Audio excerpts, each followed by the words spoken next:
আমাদের বেগম রোকেয়া যিনি পথ দেখিয়েছিলেন নারীদের জন্য এই সমাজে, আমাদের একটি পশ্চাৎপদ একটি সমাজ ছিল নারীদের জন্য। উনি অবরোধবাসিনী লিখেছিলেন, উনি লিখেছিলেন সুলতানাস ড্রিম। এখানে যারা নারী আছেন আমি তাদেরকে অনুরোধ জানাবো, প্লিজ আপনারা আগে যদি পড়েও থাকেন এই দুটি অন্তত, অবরোধবাসিনী ছোট্ট, খুব বেশি বড় নয়, সুলতানাস ড্রিমও খুব বেশি বড় একটা ছোট উপন্যাস, আপনারা পড়বেন প্লিজ। আরেকটা অবরোধবাসিনীতে একজন অবরোধবাসিনী একজন ভদ্রমহিলা, উনি কিভাবে তার বর্ণনাটি দিয়েছেন বেগম রোকেয়া, এটি যদি পড়েন, আসলে এখানে বলতে গেলে সময় লাগবে, আমি বলবো না, আপনাদের মনে হবে যে না এটিকে আমার অনুসরণ করতে হবে।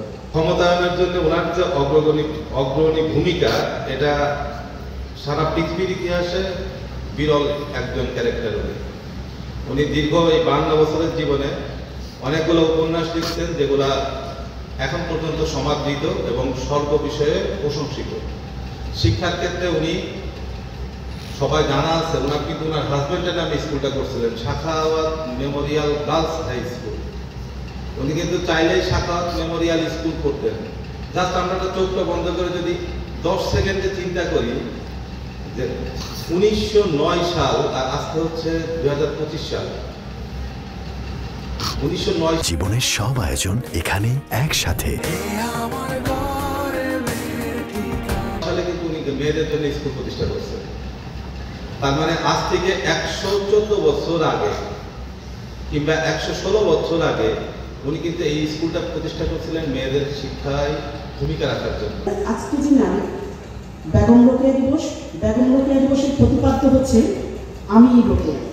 তার মানে হচ্ছে নারী, একাধারে মমতাময়ী মা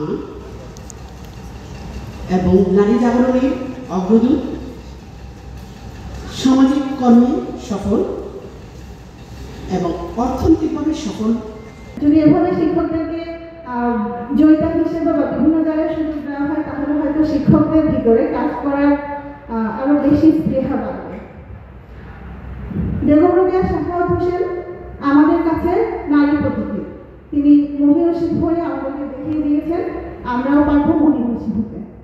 সুপ্রিয় সুধী, আমি নারী জয়িতা হিসেবে আজ আপনাদের সবাইকে বলতে চাই যে আমার এই অর্জন শুধু আমার অর্জন নয়, সকল নারীর অর্জন। বেগম রোকেয়া বিয়ের পর হয়েছেন সাখাওয়াত হোসেন, তার স্বামীর কারণে তিনি এগিয়ে এসেছেন। আমি আপনাদেরকে জানাতে চাই যে আমি রূপা মল্লিক আজ এই অর্জন করছি এবং আমার এই অর্জনকে আমার স্বামীকে আমি এই অর্জনটা তাকে আমি